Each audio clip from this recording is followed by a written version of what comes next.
todos bem-vindos em nosso canal. Vamos lá hoje para um salmo que eu gosto muito de todos os salmos, né? Todos os salmos falam sobre história. Então você que não gosta de história, você não deve gostar do livro de Salmos. Fala muito sobre história, conhecimento, né? Tem pessoas que não gostam de ler, aí fica difícil, né? Mas vamos ver então esse salmo, de todos os salmos lindos, né, que nós temos na Bíblia. Eu estava agora há pouco aqui meditando do salmo número 20, salmo de Davi, né? Uns confiam em carros, outros em cavalos, mas nós iremos confiar no Senhor. Salmo também, depois iremos falar sobre esses salmos aqui que está correlacionado com o livro de Crônicas, também com o livro de Samuel. Mas o salmo que eu vou falar hoje não é o Salmo 91, também que é muito importante, também não é o Salmo 23. O salmo que eu vou falar hoje, que nós iremos falar um pouco, é o Salmo de número 126. Apenas 6 versos que tem muita história. Muita história. Bom, Salmo de número 126. Mas vamos ver então, primeiramente, o que significa salmo? O que significa salmo? Salmo significa, segundo o dicionário Aurélio, entre os antigos hebreus, ele é um poeta religioso para ser acompanhado por qualquer instrumento de cordas ou de sopro. Ou, podemos ver ainda, uma oração em gênero poético, caracterizada por um duplo ritmo, balançando a cabeça, o das palavras e os das ideias, para ser acompanhada pelo saltério. Tá bom? Então, Salmos, mas aqui, além de ser o segundo livro poético, né? Já estudamos sobre isso, os 5 livros poéticos. Ou seja, o primeiro livro poético, o livro de Jó, e o livro de Salmos é o segundo livro. Então, o Salmo ele poderia ser falado em balançando a cabeça, tá bom? Ou por o Senhor meu pastor, nada me faltará, ou cantado também, tá bem? Ou acompanhado por um instrumento. Bom, eu falei aqui sobre saltério. O que é saltério? Qual a designação da palavra saltério?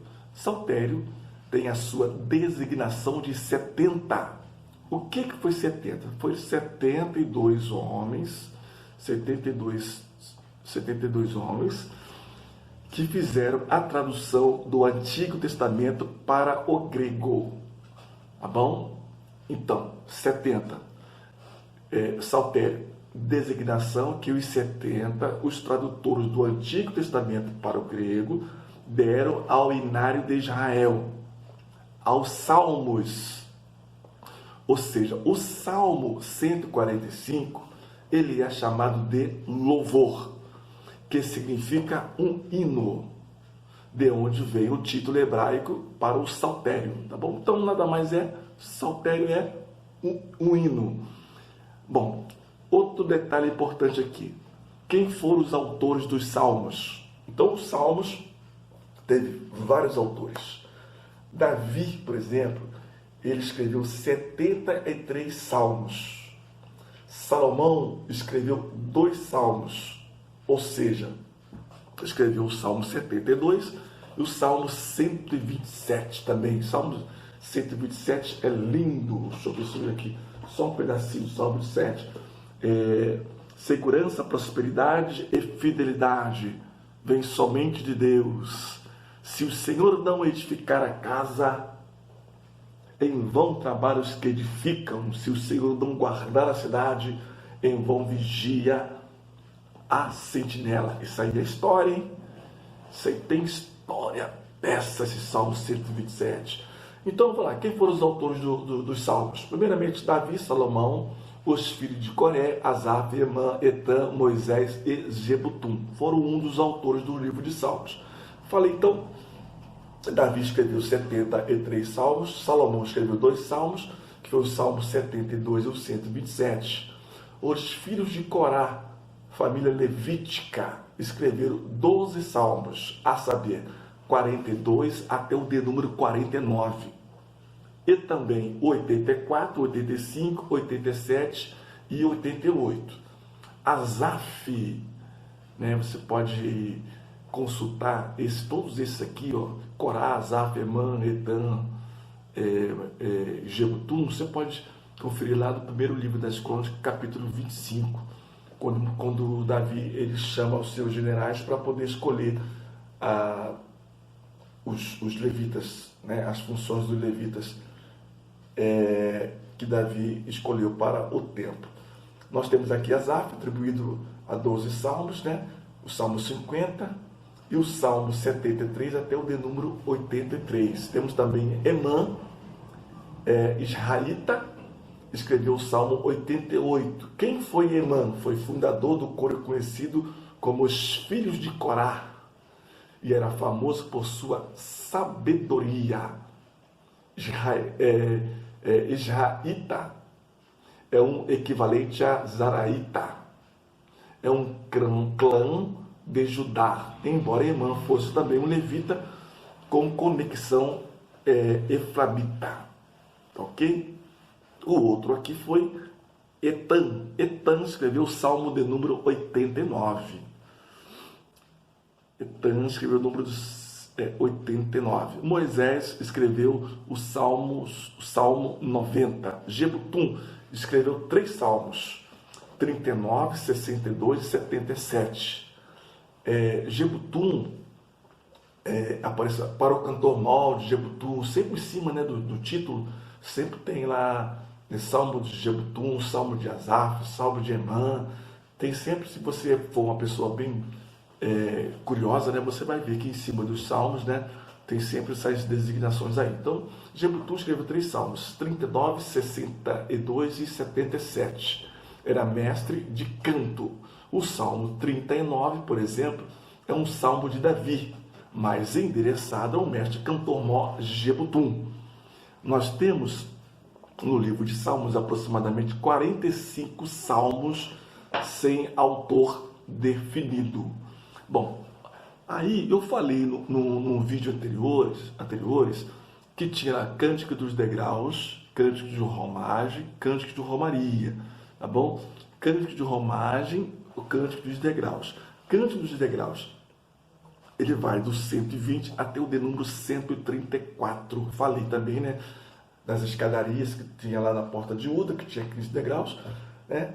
E o interessante é que ficava um levita na porta de Uda, as pessoas ficavam na parte de baixo, né? Então eles ficavam tudo esperando o levita terminarem de cantarem, de louvarem. Então era uma preparação para que o povo entrasse dentro do templo já totalmente voltado para a adoração ao Senhor nosso Deus. Então levita, falei levita, né? Levi, da tribo de Levi. O L e o V o que significa? LV, aquele que leva o povo até a presença de Deus, né? Falei também anteriormente, né? Procure nos vídeos aí, que tem nos vídeos aí falando sobre a função dos levitas. Bom, então não vou falar muito sobre Canto dos Degraus, Canto de Romagem também, né? Não vou falar sobre o Cântico de Romagem, nem o Cântico de Romaria, nem o Cântico dos Degraus. Caso você tenha interesse, procura aí nos vídeos aí anteriores, tá bom? Bom, esse salmo aqui, de número 126, que tem o título que nós iremos estudar, né? Deus é louvado porque retirou do cativeiro o seu povo. Cântico dos Degraus. Esse salmo, esses 6 versos, quando o Senhor louvado porque retirou o seu povo do cativeiro. Bom, vamos fazer então o que é cativeiro. Vamos lá. Cativeiro. Existem diversos tipos de cativeiro, né? As escrituras descrevem muitos tipos de cativeiro. Vamos ver alguns aqui, ó. O cativeiro efetuado pelo inimigo, lá em Deuteronômio 28, 27 até o 48, Gênesis 14, 14, Jeremias 52, 29 e 30. Esse tipo de cativeiro era aquele cativeiro em tempo de guerra, mediante a qual as pessoas são cativas, né? Contra a sua própria vontade. Nos tempos antigos isso era frequentemente, pois lembra lá que quando Deus mandou que Saul matasse os seus inimigos, né? Deus não mandou que Saul livrasse ninguém, né? E Saul desobedeceu o Senhor aí, ele pegou algumas pessoas como cativos, né? Como se fosse espólio de guerra.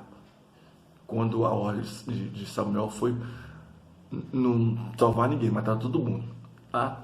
Foi quando Samuel pegou a espada e matou todo mundo, né?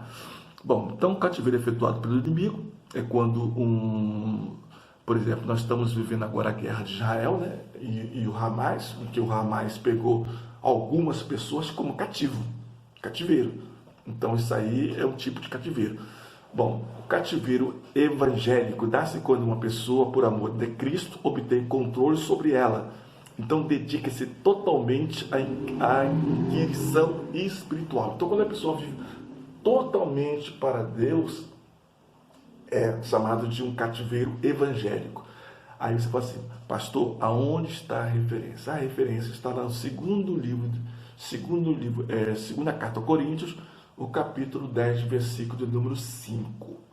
O terceiro cativeiro, o cativeiro do pecado. O que é o cativeiro do pecado? Quando alguém é oprimido e escravizado por Satanás, bem como por suas próprias corrupções internas, naturais. A Bíblia diz, o salário do pecado é a morte.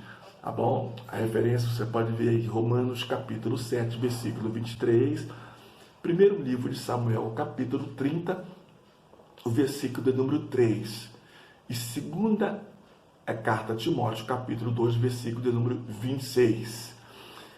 Quarto cativeiro, cativeiro moral, cujo conceito contrário é a vitória sobre o pecado e os vícios.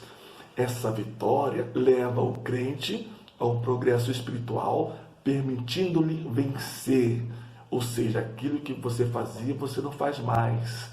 É o conceito moral. Você dominou o seu vício, você dominou o seu pecado. Tá bom? O quinto cativeiro e penúltimo cativeiro. Cativeiro do mal, que Jesus levou cativo sobre si. Efésios capítulo de número 8, versículo de número... Efésios capítulo 4, versículo 8.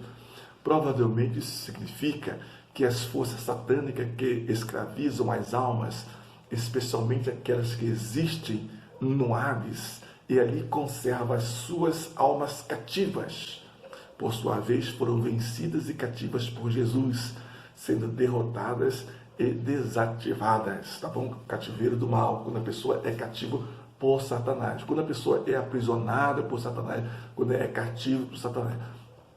Abre um parênteses, nós somos ovelhas, o cajado é para dar direção. O diabo lá não chama de ovelha, chama de cavalo. Fecha aspas. Cativeiro sobre os romanos. Muitos milhares de judeus foram massacrados e muitos outros milhares foram exilados e escravizados. Olha só o que diz Flávio Joséfo. Diz que durante o cerco de Jerusalém por general Tito, no ano 70 depois de Cristo, 97 mil judeus foram capturados e 1.100.000 judeus foram mortos. Esse foi o número imenso, levando-se em conta a pequenez da nação judaica. Então, esse aí nos fala então sobre o cativeiro, sobre os romanos. Tá bom? Então, uma pergunta que não quer calar. Por que o povo ficou cativo? Agora nós falamos assim, quando o Senhor trouxe do cativeiro, já vimos uma definição de cativeiro, tem muitos tipos de cativeiros, né? E agora aqui estávamos como os que sonham. Para nós entendermos aqui sobre cativeiro, nós vamos ter que ver um pouco aqui sobre o Reino do Norte e o Reino do Sul, e falar um pouco sobre o cativeiro do Norte e o cativeiro do sul, tá bom? Que muitas pessoas falam do cativeiro, somente do cativeiro do sul, que foi o cativeiro babilônico. Mas vamos ver aqui, olha só. Bom, tinha antigamente, Israel tinha reino do norte e reino do sul. Então, quem foram os profetas do reino do norte? Nós temos lá 2 profetas do reino do norte, muito conhecidos, né? Que foi antes do exílio, que foi Elias e Eliseu. Lembra lá? Elias e Eliseu, eles foram profetas pré-exílio, antes do exílio. Por quê? Lembra de Elias? Uma coisa interessante que eu quero falar para vocês é que Eliseu pediu porção dobrada do Espírito de Elias, não foi do Espírito de Deus não, tá, gente? Ah, Senhor, dá-me porção dobrada do teu Espírito, porção dobrada do Espírito de Deus, tu vai morrer. Então, a porção dobrada do Espírito de Elias. Por quê? Elias fez uma suposição, Elias fez 10 milagres. Eliseu fez 20. E a última que ele fez, uma suposição, né? A última que ele fez foi quando enterraram uma pessoa próximo e o osso dele tocou e a pessoa ressuscitou. Para quem é estudioso também vai perceber que antes de Elias subir, Elias levou Eliseu a 3 escolas de profetas. Essas 3 escolas de profetas, elas foram criadas por Samuel em 3 lugares, ou seja, Gilgal, Betel e Jericó. Gilgal, Betel e Jericó. Por quê? Para que todas as pessoas soubessem que o sucessor de Elias seria Eliseu, tá bom? Bom, aí, então pré-exílio, né? Foram os profetas Elias e Eliseu. O reino do norte, toda vez que fala sobre o reino do norte, é Israel. Quem foram os profetas do reino do norte? Nós temos lá o profeta Jonas, meu xará, né? Amós e Oséias. Então Jonas profetizou no ano 760, Amós 760 também, e Oséias entre os anos 755 até 732. Reino do sul, quais foram os profetas do reino do sul pré-exílio? Foi Joel, Miqueias, Naum, Sofonias, Jeremias e Abacuque. Esses foram os profetas do pré-exílio. Quais foram, então, os profetas do exílio? Nós temos Daniel, Ezequiel, Obadias e Zorobabel. Esses foram os profetas do exílio. Zorobabel, em outra oportunidade eu vou falar sobre Ageu, Zorobabel e também Josué, que saíram desse exílio aqui. Em outra oportunidade nós iremos falar sobre isso. Bom, profeta do exílio foram então Daniel, Ezequiel, Obadias e Zorobabel. Profeta pós-exílio, aí que vem aqui, ó, Ageu, Zacarias e Malaquias. Tá ok? Profeta pós-exílio, Ageu, Zacarias e Malaquias. É engraçado que o profeta Jeremias, né, antes do exílio, ele falou assim: olha, se arrependa o povo, se arrependa o povo. As pessoas falam assim: Jeremias era um profeta chorão, chorão, chorão. Por que ele era chorão? Era chorão porque ele estava vendo que Deus ia castigar o povo e o povo não se arrependia. Ele chorava pelo povo e depois o povo ainda chamou ele de chorão, né? E é assim também no dia de hoje, né? A mesma coisa. Bom, então teve 2 cativeiros. Teve o cativeiro assírio, chamado de cativeiro do reino do norte, cativeiro de Israel, e teve também o cativeiro do reino do sul, que foi o cativeiro de Judá. Vamos ver então, nós só nos pegamos, né, dizendo que o cativeiro babilônico, né, que foi o cativeiro do sul, durou 70 anos, mas esquecemos do cativeiro do norte. Esse cativeiro também conhecido como cativeiro das 10 tribos do norte, que foi na divisão, né, 10 tribos de Israel e 2 tribos para Judá. Embora nos refiramos a esse como um cativeiro único, mas não foi. Por que não foi? O período durante o qual podemos dividir esse cativeiro, ele durou aproximadamente 150 anos. Tá bom? Vamos dividir aqui em 4 fases aqui, esse cativeiro do reino do norte, que foi o cativeiro de Israel. O primeiro aqui foram levados cativo por Tiglat-Pileser III nos dias do rei Peca, rei de Israel, a cerca do ano 740 a.C. Então, nesse exílio do Reino do Norte, foram envolvidas tribos transjordanianas de Israel, né, aonde temos a referência. Primeiro livro das Crônicas, o capítulo 5, versículo 26. E os habitantes da Galiléia, segundo livro dos Reis, capítulo 15, versículo 29. O destino dele foi a Assíria. Por isso que falamos cativeiro do norte, e vocês vão saber agora por que o cativeiro da Assíria. Segundo motivo, durante o reinado de Oséias, rei de Israel, Salmanasé, rei da Assíria, invadiu Israel por 2 vezes. Referência, segundo livro dos Reis, 17, versículos 3 e 5, provavelmente levando os israelitas que tinham sobrevivido à outra invasão, à primeira invasão. Terceiro ponto, seu sucessor, Sargão II, nos anos 722 a.C., conquistou a capital Samaria e levou mais de 27.000 pessoas. Isso está registrado nos anais de Cozabade. Tá bom? E o quarto aqui, os que não foram levados cativo pelos reis anteriores, outros monarcas assírios, especialmente Esar-Adon, cerca de 681 a 688 a.C., levou cativo. Então, esse cativeiro do Reino do Norte, cativeiro de Israel, durou aproximadamente 150 anos. Mas as pessoas quase não falam desse cativeiro de Israel, né? Nós vamos então para o cativeiro que todo mundo comenta, que é o cativeiro babilônico. Então, o cativeiro geralmente do norte é o cativeiro assírio, né? Falamos do cativeiro assírio, que foram levados lá pelos reis, das quais nós falamos aqui. Também dei as referências para vocês. Depois vocês pegam esse estudo devagar, né? E depois conferem na Bíblia, tá ok? Cativeiro babilônico, ou período do exílio. Cativeiro babilônico, ele aconteceu aproximadamente, começou, né, entre os anos 597 a.C., quando foi deportado o primeiro grande grupo de judeus, juntamente com o rei Jeoaquim, para a Babilônia, por determinação de Nabucodonosor. Eu não sei se vocês lembram, mas a Babilônia, ela é no Iraque hoje, né? Hoje é no Iraque. E Saddam Hussein queria ser um novo babilônico, né? Queria ser o novo Nabucodonosor.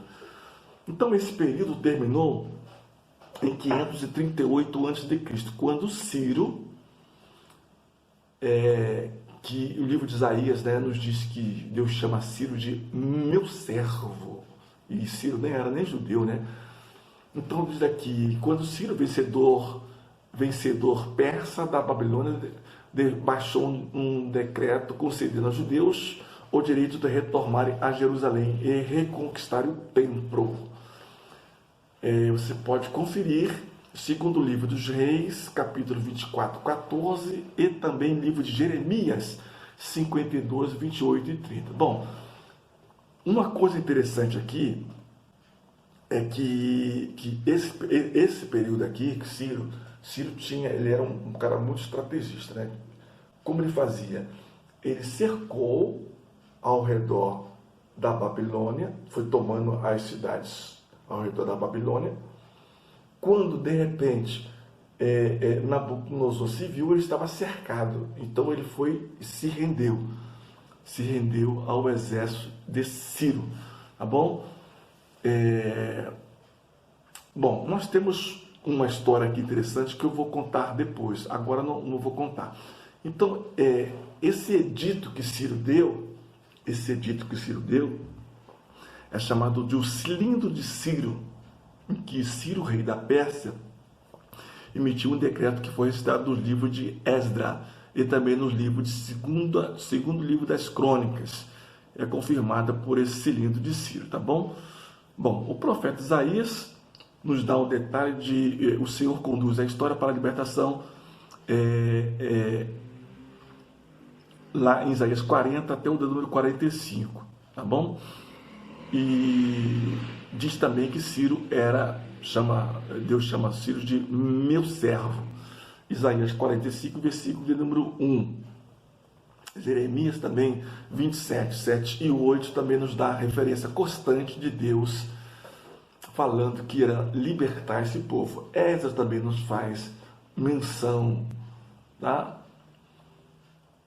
Bom, vamos aqui então ver como era então a política dos reis da Pérsia. Como era a política de Ciro. Os persas adotaram uma política totalmente nova em relação aos povos dominados. Ao contrário dos assírios e babilônios, não realizava deportação em terra distante, mas adotava uma política de respeito. Bom, a política deles foi o seguinte: Ciro, quando assumiu, deu a libertação. Vocês lembram lá que quando os opositores, né, Sambalat e Tobias, né, fizeram oposições lá para a reconstrução do muro, né, que o copeiro, né, vocês sabem muito bem do copeiro, ele era um camarada que ficou triste. O rei foi e falou assim: que está triste, porque o povo quer voltar aí, não tem suprimento, o povo lá está fazendo oposições, e assim ele foi vitorioso. Neemias foi vitorioso. Então a política de Ciro era devolver tudo aquilo que os outros, né, roubaram, tá bom? Então tudo aquilo que os outros roubaram, Ciro foi, então devolveu para que eles reconstruíssem o templo, tá bom? Vamos ver então aqui o salmo propriamente dito. Então já vimos um pouco de história, né? Vimos um pouco de história. Vamos ver então um pouco aqui dos salmos, a interpretação então dos salmos.